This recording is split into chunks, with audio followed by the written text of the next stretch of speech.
The Problem of Pain by C.S. Lewis. Preface.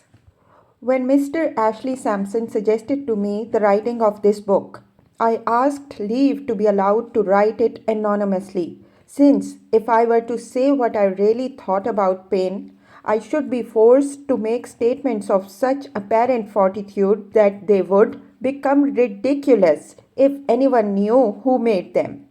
Anonymity was rejected as inconsistent with the series, but Mr. Sampson pointed out that I could write a preface explaining that I did not live up to my own principles. This exhilarating program I am now carrying out.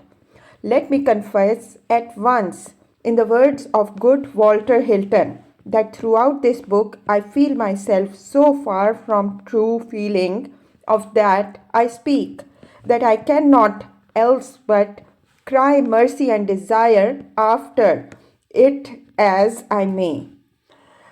Yet for that very reason, there is one criticism which cannot be brought against me. No one can say, he jests at scars who never felt a wound.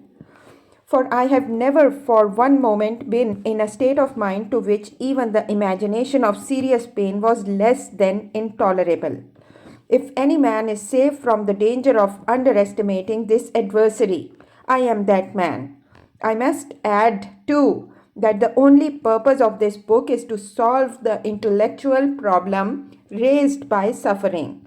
For the far higher task of teaching fortitude and patience, I was never fool enough to suppose myself qualified.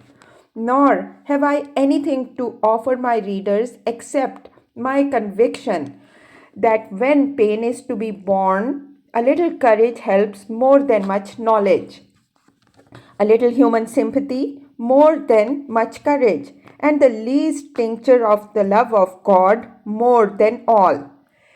If any real theologian reads these pages, he will very easily see that they are the work of a layman and an amateur, except in the last two chapters, parts of which are admittedly speculative. I have believed myself to be restating ancient and orthodox doctrines. If any parts of the book are original in the sense of being novel or unorthodox, they are so against my will and as a result of my ignorance.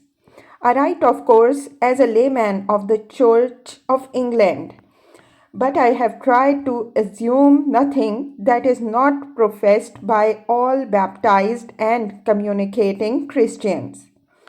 As this is not a work of erudition, I have taken little pains to trace ideas or quotations to their sources where they were not easily recoverable. Any theologian will see easily enough what and how little I have read. C.S. Lewis, Magdalen College, Oxford, 1940.